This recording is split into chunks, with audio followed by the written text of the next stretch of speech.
welcome to the Ghosts of Harrenhal. My name's Simon. And I'm McKelly. Thank you for joining us for episode 27 of our chapter-by-chapter book review of A Song of Ice and Fire by George Martin. Today we're discussing chapter 26 of A Game of Thrones, which is Jon 4. As always, we'll chat about the chapter and try not to spoil any future plot points for you, and hopefully we'll provide you some entertainment along the way. When you say that, I often think I hope we don't spoil the past plot points too, as in the sense of ruin them, They were good until you started talking about them.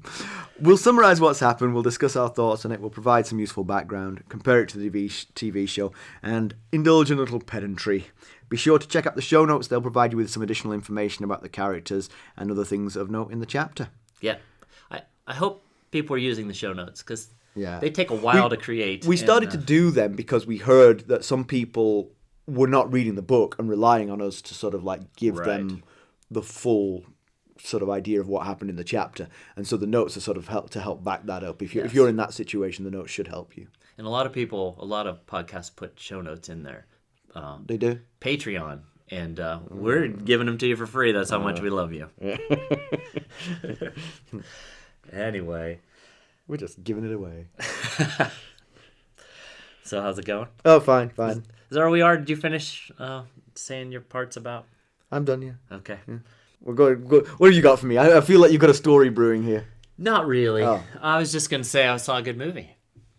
Do tell. Dr. Sleep. Never heard of it. Yeah, it is. I guess technically it is a sequel to The Shining. Oh, I've heard of it. It is based on the boy in The Shining as an adult. Oh. And I'll tell you, it was like 2.5 hours long. Mm-hmm. I didn't realize that, or Stacy and I would not have bothered to start it if either of us had known it was so long. I did not reach for my phone once. It kept me engaged for 2.5 hours. He reaches for his phone while we're recording the podcast. No, he doesn't. That's not true. No, but... Well, that's interesting. It was good. Yeah. I recommend it. Well, I might give that a try. Yeah. So... shall we get down to business? Quick recap of what Jon was up to previously. Last time we saw Jon, he'd heard news of Bran's recovery. Yay. He'd lost friends and gained friends and made other enemies at the wall. And he'd said his goodbye to his new friend, Tyrion, with a request to help Bran in whatever way he could. His uncle Benjen's gone missing north of the wall. Yeah. Cause for considerable concern, not just for Jon, but for the entire Night's Watch. So, McKelly, why don't we give them a summary of this chapter? Let's do that. So, Jon showing a fellow Night's Watch recruit how to deliver a sword stroke when in walks the fattest boy he'd ever seen. His words, not mine. No. The boy is dressed They would have to be his words, really. You can't say. He might have said the most pleasantly plump boy. Right, and you're exaggerating what it was. I see what you mean, yes. He referred to him as the fattest boy he'd ever seen. So yeah, the boy is dressed in fine clothing, signifying that he's from an important family. And Jon's friend Pip rightly guesses that he's from the Reach, which is the southern area of Westeros. Since his own fancy armor wasn't black, he was made to re-equip with stuff from the armory. And due to his substantial girth, Donal Noy has to take apart armor and add leather strap expanders. So Ser Alliser then had the boy fight a big, strong recruit named Halder, who used to be a stonemason before he became a Night's Watch. Apprentice, anyway. He was a stonemason, yeah. The point is, he can lift heavy things. He can. Yeah. Less than a minute later, the boy was on the ground begging for mercy. Clearly, he did not know Ser Alliser well yet. The knight had Halder continue to beat the boy with the flat of his blade while he laid on the ground. Eventually, Jon could take no more and told Halder to stop. Alliser then pitted Jon against 3 recruits defending the boy. However, Grenn and Pip came to Jon's side to even things out. Yeah. Jon and friends won the fight, though Jon injured his shoulder. And afterward, we learn that the boy is Samwell Tarly, the son of Lord Randyll Tarly. And he thanks the boys for coming to his defense. And then he openly admits that he's a coward. And the other boys are taken aback by that admission. Later that night, Jon finds Sam sitting alone in the common hall. Jon goes sit with him with Sam near tears. Jon takes him outside. The two get to know each other. Jon shares a recent dream he's had, and Sam explains how a coward ended up at the wall. Turns out Sam is his father's firstborn and heir. However, Lord Tarly did not care for his soft, gentle nature, and on Sam's 15th name day, his father gave him a choice. Take the black or suffer an unfortunate accident and die. So, here Sam is. And admittedly coward, voluntarily joining the Night's Watch. When they go their separate ways, Jon returns to his friends and cajoles them to go easy on Sam going forward. Everyone but Rast, who was one of the rapists that Jon journeyed north with, agree to this. Jon and friends then use Ghost to convince Rast that he should join them, and sure enough, he does. Yeah, Ghost has certain influences. Oh yes, if I wake up with Ghost standing on me snarling, I'll do whatever you want me to do. Nipping at my neck. Yes, So, but well, I know where you're going to go first because you're going to test me on my math, aren't you? To start with, how did you know? You know me so well. I would like to say that we're going to talk about cowardice quite a lot in this, but can I just say, isn't Rast backing down because Ghost is going to tear his throat out an example of cowardice? It's true. He could have stood up to Ghost. No, I'm still going to beat on the fat kid. I'm not afraid of... Do with me what you will. I won't not beat on him. Yeah. So go on. What do you want to ask? Well, I was just curious. Most important thing when I read this chapter was, how much is 20 stone? Well, you can do it yourself, right? I don't know. What is it again? Stone is 14 pounds. 14 so 20 pounds. stones would be 280 pounds. Okay. So that would be pretty hefty. Yes. That's quite a lot of person right yes, there. it is. Yeah, yeah. Yeah. I would like to point out to the listeners that I actually wrote 280 in the notes so that I didn't have to do the math live on air and mess it up again. And that I could pretend like I was doing it with you. We could both go 280 pounds. So, if you remember, Lord Mormont really wanted more prominent lords to send their sons to join the Night's Watch. Maybe not what they were hoping for here. He is not going to be leading Rangings North anytime soon. Although, he could be a diamond in the rough. Yes, I think so. He seems intelligent. He's got to be well educated. He's from a very prominent family. Doesn't seem like a leader of men. No. But, he does check off some of the boxes. Things that Mormont listed as missing. Yes. People who could read and write. Yes, exactly. So there's certainly a place for him that many of the other boys can't fill. Yeah. Like his pants. Well or done. his armor. Another thing I found odd was that his father sent him to the wall with all this fancy Tarly armor.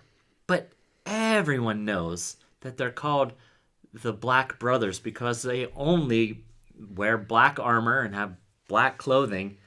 So they're just going to throw all this. I mean, what was the point of all that? They could paint it black. I guess they could. Yeah. But the other thing I was thinking was, like if you took it from him, you couldn't really use it for anything else because he's 150 pounds heavier than the next largest person. But they could make two suits. Yeah, possibly melt it down and start again. Yeah. Now that I think about it, maybe that is. And another thing I thought of when I read that part is the shield makes sense only because you had mentioned, I think it was, it must have been the last John chapter. You do that whenever you're reminiscing. You specify the chapter as if it will mean anything to me at all. But you might dream about it, I'm and just then you'll nodding and playing along. But go on. So in the last John chapter, it might have been. It was one of the John chapters we were discussing about. I might have been the last Tyrion chapter. We were discussing about. That's the one. Yes, now you know. We were discussing about knights and lords. Sons of Lords, like being a separate clique. Yes. And there is a separate hall called the Shield Hall where when a knight takes the black, he puts his shield on the wall. And, so there's all kinds of shields all over the wall. And then when he dies, the shield comes down and is buried with him. But if he was a knight, his shield could have gone up on the wall, but he's not, so they'd probably just tear it down, or probably just melt it down, I guess.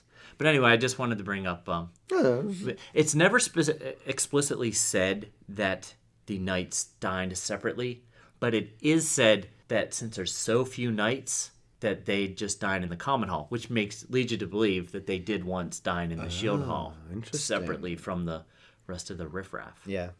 So Alliser takes an instant dislike to Sam Tarly. As you would expect.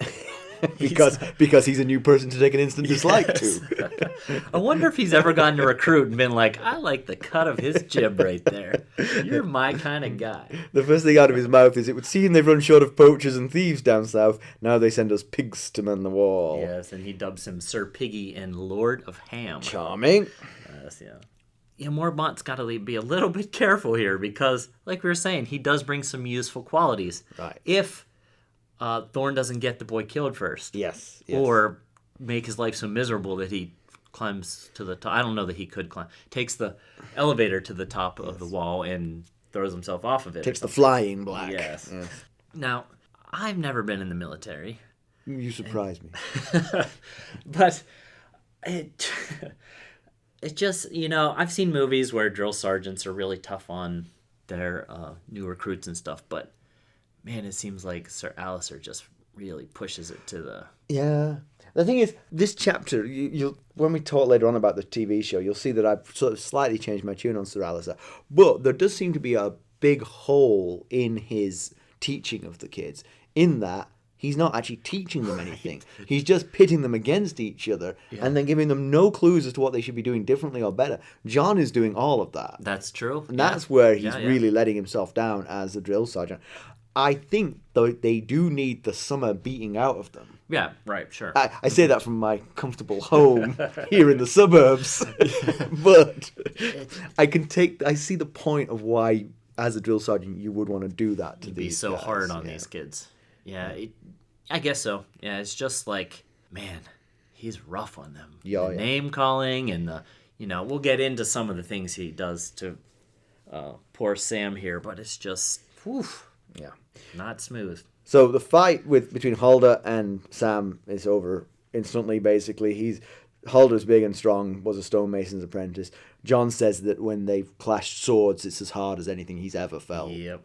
So, and seconds into the fight, Sam's on the ground bleeding and begging. So I'm guessing that's how he was expecting that to go. Yeah.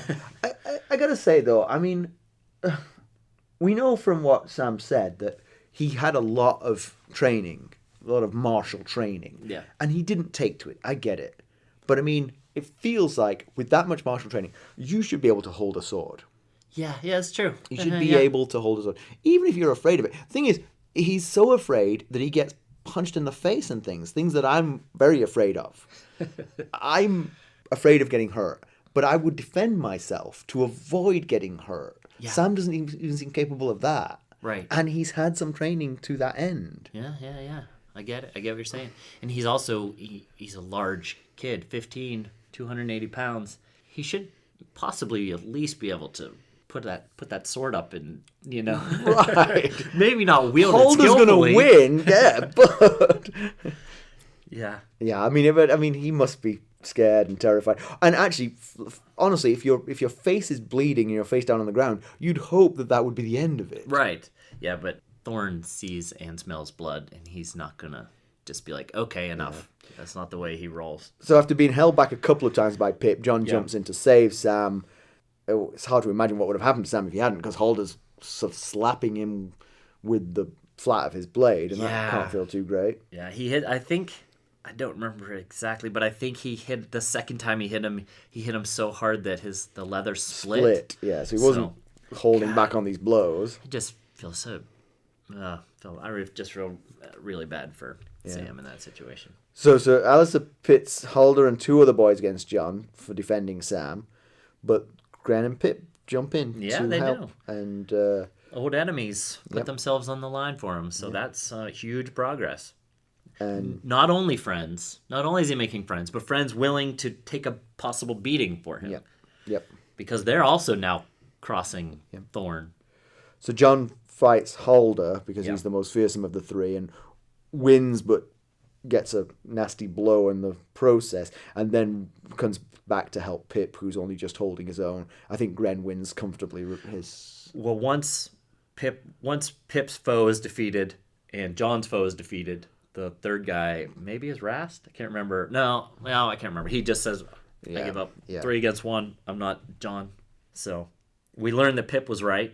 Sam is a lordling from the Reach. It's interesting. Pip says he can identify people based on the way they talk, we can identify where they're from and their standing. Which standing you get. He wasn't exactly masking it. He came in wearing a sigil of was it a striding huntsman, I think? Yes. Pip may know his sigils. Yeah. Never mind the accents. But you got to imagine, actually, that the accents would be pretty different. I mean, I've made this point, I don't think on the pod, but I've made this point to you before, that in the United States, the accents are far more homogeneous across the country than they are in England. Yeah. So from east to west, you have regional variations, but they are very relatively subtle between regions. In England, we have much stronger variations and over much shorter distances. I mean, like over tens of miles, you can hear very distinct. Yeah, you have told me about this before. And so the size of Westeros, you'd think that these differences would be the size of Westeros and the lack of travel. Right. You know, travel wouldn't be easy. These different enclaves are going to develop a distinct regional accent. Yeah. Which makes a lot of sense. When I was watching the show for the previous episode, for the last, which was about Eddard, I was listening to Arya's accent, and I was thinking how different Arya's accent is from her siblings. Oh, yeah. And you'd have to be aware of English accents to notice it. But I was thinking that's strange. She actually, her accent is similar to Sam's. Okay. Oh, I think and they couldn't be from much further. Right. Arya's from the north, and he's from the south. So, but this is where Sam admits to the boys that he's a coward, and he says his father has always said so. I don't know if that's self-fulfilling prophecy or what, but the boys are so stunned that Grenn wishes that they hadn't even helped him because he's afraid of being considered a coward by association. You know what? That's a slightly strange attitude to take because, I mean, if you're in the Night's Watch, you're defending the realm from scary things. Yes, from the threats. From the threats beyond the wall. The rest of the realm is cowering, hoping you win, you know? You are literally defending scared people from threats. That's your job here. Now, admittedly, you wouldn't think one of them would be one of the Night's Watch, but, you know. That's a good point. I don't think you're cowardly in defending cowards. That doesn't seem... Right, yeah. In fact, you could make the opposite argument. Quite. They stepped in to help someone in distress. Yeah. So you mentioned this to me before, that this is what you think of as another example of a character being shaped by the opinion of others. Right. That other people's opinion have led them to believe a certain thing about themselves. Arya and Daenerys. Arya especially from Sansa. From Sansa, yeah. And Dany mostly from Viserys. Yeah. And here we have Sam from his father, basically. Yeah. But I mean, I don't think his father is way off base in thinking him cowardly. He's pretty cowardly, but then it becomes a self-fulfilling prophecy. Right. Yeah. Prophecy. Yeah. You're told you're a coward. So Jon has an interesting thought about Sam's admission because Tyrion has always told him to own what you are, you know, to wear it as a badge of honor. So to a certain extent, he thinks that there's a strange bravery to Sam admitting it. Exactly. Yeah. Now this is all. What's his name? Jon is having this thought while he's doing. They go into a little bit information about like the daily routine of especially the recruits of the Night's Watch, how they do different jobs. And right now, while he's having this thought, Jon's up at the top of the wall putting down freshly crushed rock to keep it from getting slippery up there, or slippy, as we'd say back home. Oh, really? Yeah. There's a regional difference. It's funny. I moved down here and I said something being slippy, and a friend of mine was like, "Ha, you said slippy." I had no idea why that was funny. It took me. You didn't think that was an incorrect word? Yeah, it's like, watch out, that's slippy. And she was like, "Oh, you said slippy." I was like, "Yeah." Yeah, I think you're right. So Jon finds Sam eating alone. So he sits with him instead of with his friends. Yeah. So Sam's lonely and feels terrible about things, and you just gotta, just putting yourself in his shoes. I mean, what an awful mindset he must be in. He's lonely. He can't fight or defend himself even. He's physically and mentally different than all the other guys he's come across. It's just got to be a rather hopeless feeling. And it's only day one. Yeah. He's already been beat up and bleeding Yeah. on his first day. He just got his syllabus. So Sam is not as scared of ghosts as some people have Yeah. been, but then again, I suppose he wasn't standing on his face. John asked him if he's seen the wall. This line made me laugh. He said, I'm fat, not blind, and 700 feet high. He meant the top of it, I think, is what he's getting at. They go on top of the wall, right, for this discussion? No, they just go out. He right, sees yeah. that Sam's about to start crying again, and he says, let's go outside. Let's go for a walk and talk. So he asks him why he wants to join the Night's Watch, and Yeah. he relays the story that we mentioned in the summary. That Yeah, his actual question is, why would a coward want to join the White Knight's Watch? And that's when Sam loses it. He breaks down, and I think the term is huge choking sobs. He just falls onto the ground. And so, yeah, we learn that he was heir to all the Tarly lands, which is a lot. They're a very prominent family, and they also have a cool Valyrian steel sword that he would have been heir to. Yeah. But Sam more loved books and kittens and dancing, and he couldn't stand the sight of blood. and cakes. Yes, he did mention cakes. But the cruelty of what his father tells him on his 15th name day is actually even worse than in what we gave in the summary, because he says that the only reason that he's giving him the choice, and the only reason that if he doesn't choose to go to the Night's Watch, he will say he was killed in a hunting accident, is to spare his mother's feelings, because his mother still loves him. The father said, I'd be perfectly happy just to kill you now, essentially. His line was, nothing would please me more than to hunt you down like the pig you are. Right. And then, after he says that, he reaches in and pulls out a deer's heart that he's in the process of skinning and shows it to him. Yeah. Whew. Yeah, and yes, as Sam had mentioned several times, he doesn't like the sight of blood, so that can't have helped. That makes Kat's treatment of John almost like warm and loving. Right, you know? and she isn't his mother. But it got me wondering, why not the Citadel to be a maester? That is such a better fit, and it accomplishes the same thing. Do you have to renounce your titles? Yeah, you don't have a last name anymore. You lose your last name. You basically give up all the same stuff. You can't marry. You can't father children legitimately, and it's just such a better fit. And it's in the South. He's right by there. You know? I'm gonna let me leap in. I think I have the reason why Randyll Tarly does not want that. He wants him on as the far other side of away as Westeros. possible, yeah. No, but once he finishes forging his chain, which is how Maester progresses, he'll be shipped off to somewhere else. Some stronghold. Interesting. So Sam's story says that he was doing okay until his younger brother Dickon came along. Dickon was more the heir that Randyll was looking for, and so that's when he started to lose. Well, that's when when Dickon was born, that's when his father just started to ignore him. He stopped trying to make him hunter or a knight, and he did get a little bit of respite because. Yes, it actually made life father better. Which actually goes to why I think Sam is still fond of Dickon. Yeah. Yeah, but so the reason he wants him to take the black, which I just alluded to a minute or two ago, is because it removes Sam as an heir, because they have to give up all claims to land, and they can't father children. So him taking the black moves Dickon into the heir position. But you raised a really good point. I mean, you're absolutely right that the Citadel would be a much better fit here. It's almost cruel. Yeah. It's as cruel. Everything else he did was incredibly cruel. This takes it to a whole nother level. There was a much better fit. Because everything you want comes to pass still. Yes. And you're not making this kid suffer for the rest of his life. Absolutely, yeah. You're actually giving him something that he'll probably be good at. So John tells of a dream, and the dream was that he was running through Winterfell. It was empty, and the ravens were gone, and the people were gone, and the stables were empty. In fact, there were bones in the stables. Yeah, I don't know. Maybe you got more out of it, but I didn't get a lot from it other than maybe it's him losing his ties to the Stark family. Yeah, Starkness, I guess. Yeah, I think that's it.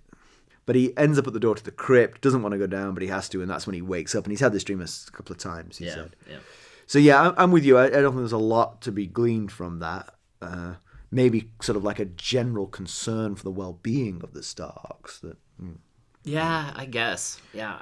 Like Dany's dreams were not very well veiled, like you kind of could get an idea of what was going on in those. And Bran had that dream, and there was so much going on in that, but a lot of it made sense. You know, this one I'm not quite as clear if there's anything beyond just him losing his ties with Winterfell and the Starks. Yeah. So Jon goes back to the rest of them and convinces them to take it easy on Sam in training. They were at that moment making fun of Sam. Right, yes. So he definitely appears to be the natural leader. Yeah, he tells them to stop and making fun of him, and they do. Grenn and Pip fall into line, of course, but good news for him, Halder falls into line. Yeah, which he said was a pleasant, or thought was a pleasant surprise. Yeah. The only person who says no is Rast. And Rast says, no, I'm going to slice me off a rasher of bacon. That's right. So that night, they visit Rast in bed, and Ghost nips at his throat. And just draws a little bit of blood. And so from that point forward, no one hurts Sam in training. Right. And, backing up a little bit made me think of, we were talking about Sam and his brother. The other day, I was in the playroom, and Molly was playing on Apex Legends or some game like that on the PS4. And she was talking to some kid over her speaker, whatever, her headset and stuff. But I could hear him, so he must have been coming through the TV. Anyway, I was telling her stuff. I was kind of messing around. And now I leave, and the boy goes, man, your brother's as annoying as mine. Meaning you? Yes. Nice. I was like, hey, I heard that.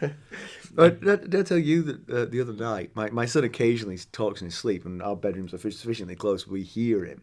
Usually it's just as he's rolling over. You hear the bed creak, and he goes, right. That's it. But he had a dream in which he was playing on his Xbox. I mean, because he was talking the way he talks when he's playing on the Xbox, and the cadence was like he would talk and then he would listen, and then he would talk some more, and he was like, "Why'd you got to do that, man? You should have gone down there. I'll go this way." It was really funny. Oh man. Yeah, I hope they won the game. It's his dream, he can make it however he wants. Anyway, where were we? So a few weeks later, Sam's hanging out with the guys and beginning to sort of joke and tease with them. Yeah, becoming one of the guys. Yeah, and then he visits Jon one night, and he says, I don't know what you did, but I know you did it, referring to helping Sam's life get better by the boys going easier on him. And he said, I never had a friend before. And Jon says, we're not friends, we're brothers. I've got something in my eye here. I'm not crying, you're crying. So Jon thinks about his actual brothers, Robb, Bran, and Rickon. He loves them, but he knew he'd never truly been one of them, but he is truly one of the Night's Watch. Yeah, so. Yep.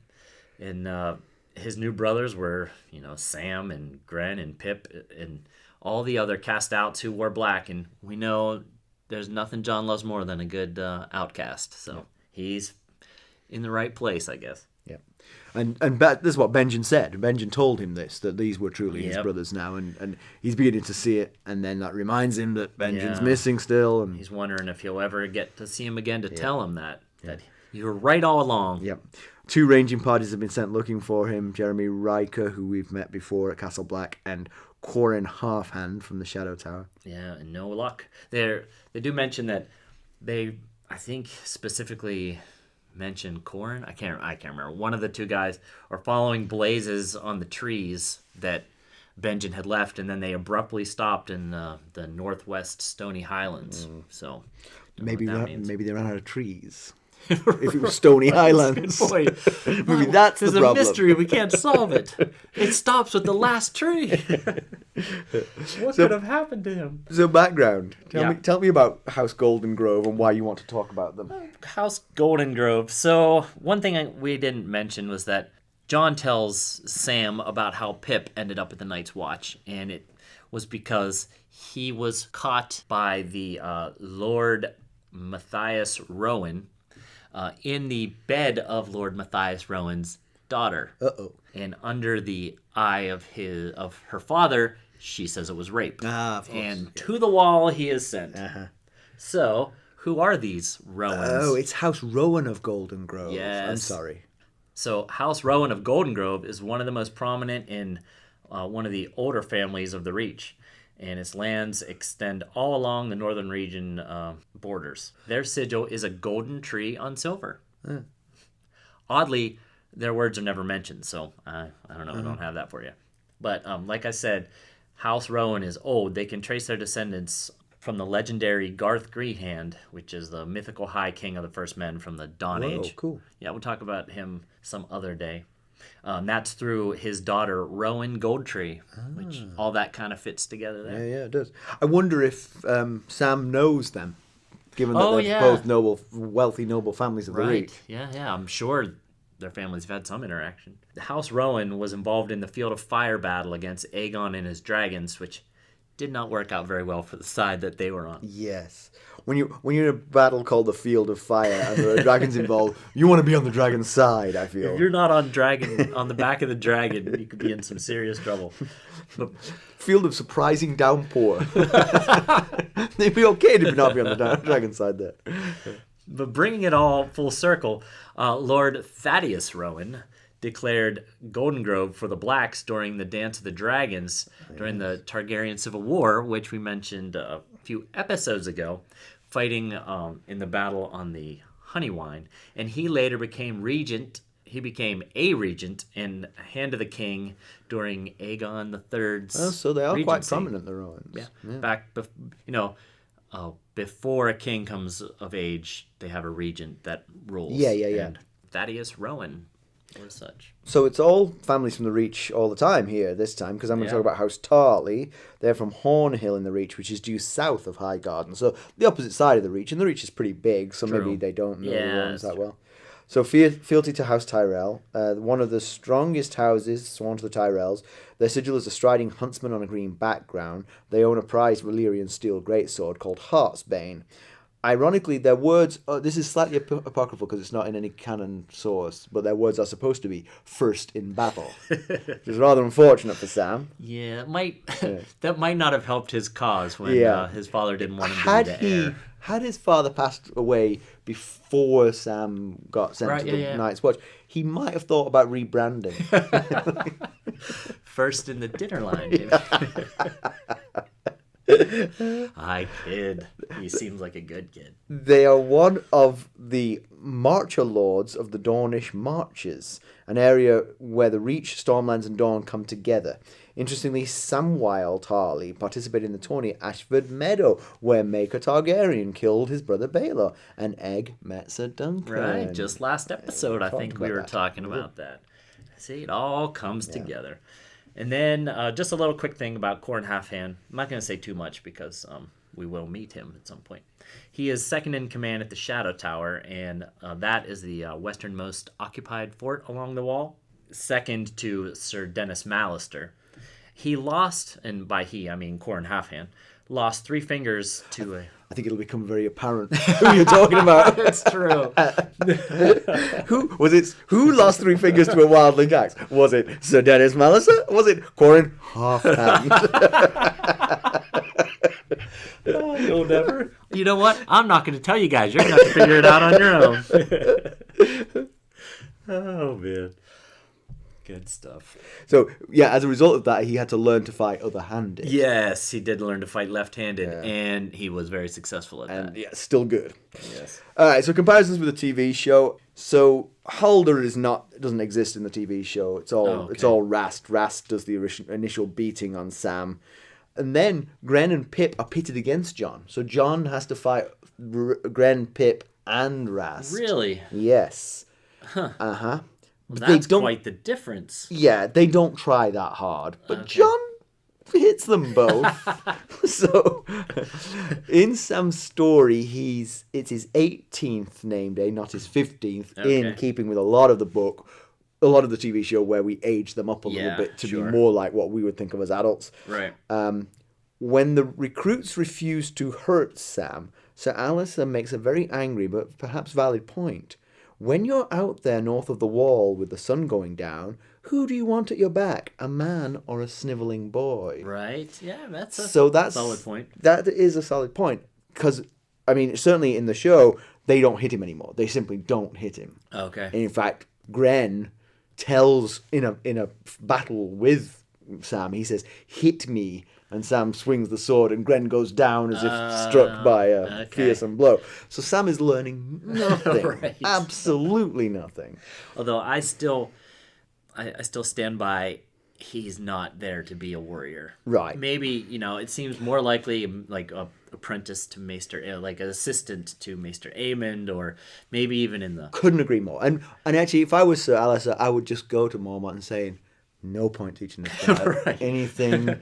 He's a distraction. Take him to the kitchens. No, not the kitchens. Cheap gag. So Book Sam is more snivelling and pathetic than Show Sam. Show Sam just gets beaten up. Yeah. Show Sam just can't adequately wield the sword. Book Sam appears afraid of everything. Yes, right. That's what Jon says to him. Are you afraid of everything? When he says, I can't go up on that wall. I'll die up there. I have a lot of empathy with Sam. I personally would not want to be on the 700-foot wall in the so pedantry, a wall of ice on the left. Pedantry corner, there's not a lot, but it seems that admitting cowardice should be a little bit more innocuous of an admission than they seem. I mean, I realize it's a different era. But I mean, just on the podcast, I've admitted my cowardice at least 3 times, And here's a 4th. Right. And I'm okay with it. I mean, obviously... You're not in a military type situation, which I guess, he's training but to be... Grenn and Pip weren't until a few weeks ago. You know what I mean? Yeah. They were just ordinary kids. Was cowardice that much of a crime? I mean, I would think if you were living a urchin life... being smart and cowardly might actually be a favourable crop of things, In fact, might be the kind of traits that are passed on from father to son. Whereas bravery and being loud would die out quite quickly. It almost goes back to what Peter said to Ned when he was talking about Brandon, and he said he might have been the big strong one, but he's been dead for 14 years, and I'm still here, so... People call me Littlefinger, but I don't care. They don't call me dead. Yeah. So, we're gonna keep going with these episodes. Yeah, double episodes. It's getting later and later every time, but we're gonna do it. We overnight sessions here. If we keep going much later, we'll just be doing them live. Yes, this will come to an end. We've said this from the get-go, but it's definitely taking a toll. It is. The one thing I just don't want to compromise our quality of our episodes. Well, I think we've set the bar appropriately. We should be fine. And to our last final listener that we have. All right, so in conclusion, a new friend for Jon, and that's nice because basically the only one he had went south. Right, yeah. Although, look at him. He's like running the show up there now. Yeah. He's got... Yeah, and literally helping the other boys. I mean, they are all getting better at swordplay because of him. And I think that goes to helping their opinion of him. He's helping them, so they're seeing him almost more as like a trainer type than just another recruit. Absolutely, yeah. So in their eyes, he's been elevated for some, probably. The other advantage here for Jon, not just having a new friend, but also having a friend who is as despised as he is by Ser Alliser. That's true. He has split the exactly. Tension. There's only so much spite one can have in you. Although we'll find out. Ser Alliser seems like he has a lot. Yeah. But one thing I didn't mention in the summary or in our general discussion is that Sam is not exactly impressed with Castle Black. He says, I just didn't think it would be like this, all the buildings falling down. And then he goes, and it's so, and Jon goes, cold. Gets so cold. Most sentences of new recruits end with the word cold. Right. Yeah, he says he's never even seen snow until last month on their journey north. Yeah. So. Oh, and by the way, I didn't mention it, I don't think, as we talked about his armor, but I think I mentioned it to you before we started recording. I think that he might needed to have been armored for the journey north. Oh, yeah. He had a long way to go, and he's fat true. And not very handy with the sword, so... Armor wouldn't hurt. Yes. That's true. I hadn't thought about that. Yeah. I mean, unless he went by boat or something, and then you really would want to get that off him in case he fell overboard. Sink like a stone. Yeah, we don't know if he could swim or not, but based on the athleticism he's shown thus far, I've got a hunch. So TV show Ser Alliser is slightly astute here. Yeah. And I'm not sure if it's a different character than the book character, but I actually believe in what the TV show version of Ser Alliser is saying, and I think that what happens when he says it in the show, John actually looks sort of like, oh, yeah, you've got a point, yeah. Uh-huh. You're talking about when he says, when you go north of the wall, who do you want to have your back? Exactly. So John turns around and starts whacking. But I think John probably then goes through the process that we've gone through of like, they're not going to send this one north of the wall. Right. He's hopeless. But Ser Alliser is brutal and does delight in it. But he's right. These soft southern children of summer, they need to be toughened up if they're going to survive. Yep, for sure. In the very next scene in the show, Alliser talks to the two of them, John and Sam, and tells them of his experience north of the wall last winter, which involves eating horses and cannibalism to survive. Huh. And he's sort of gives Sam a little punch on the shoulder and says, you might be okay north of the wall in the winter. Oh, man. Yeah. So poor kid. If that's a spoiler, it's news to me. Okay. I'm not aware of that. Okay. But you've actually seen that TV show, just have. So you know. My memory of the TV show is about as good as your memory of that scene that you dreamt of. Stop. So Sam's backstory is genuinely heartbreaking. Oh, it sure is. Yeah. And just unpleasant. And if we ever see Randyll Tarly again, I'll give him a piece of my mind. Tell you what, I'm making a fist. You can't see it right now. He's shaking it. I'm shaking my fist. Yeah. And, like we've been saying, he's not going to be a great warrior, Sam. There's absolutely no doubt in my mind that he is not cut out for being a warrior. But I think we led into our general discussion with this idea that he has a lot of the things that Ser Jorah Mormont mentioned to Tyrion that they need. That they lack so desperately out there. Yeah, absolutely. Yeah. He seems like a pretty intelligent guy. Yeah. And, if all else fails, he can go north of the wall on the rangings in the winter. And he may be a second-rate swordsman, but he's a first-rate third course. Oh, man. Maybe I'm not sure if it's better or worse if we record this late in the evening. Punch drunk. Normally we record in the mornings, and it's about 12 hours later than we normally record. Anyway, you got anything else? No, that's all I got. That's all I got. So, as always, you can reach us at ghost.harrenhall@gmail.com. Please consider going out and following us on Twitter at @GhostHarrenhall, on Facebook, Instagram, and our episodes are up on YouTube as well. So lots of ways to interact. If you do like what we're doing, please leave us a review wherever you listen. That would really help us get the word out. It boosts us up the sort of search engine lists when people give us reviews. So we're all in this together. Yes, very much. And even on iTunes, even if you just rate us, all you have to do is click the stars. 5 would be my... Click the right-handmost star. Exactly. Whatever that is, just click it. Anyway. All right. Thanks for listening. Thanks. Bye. Bye.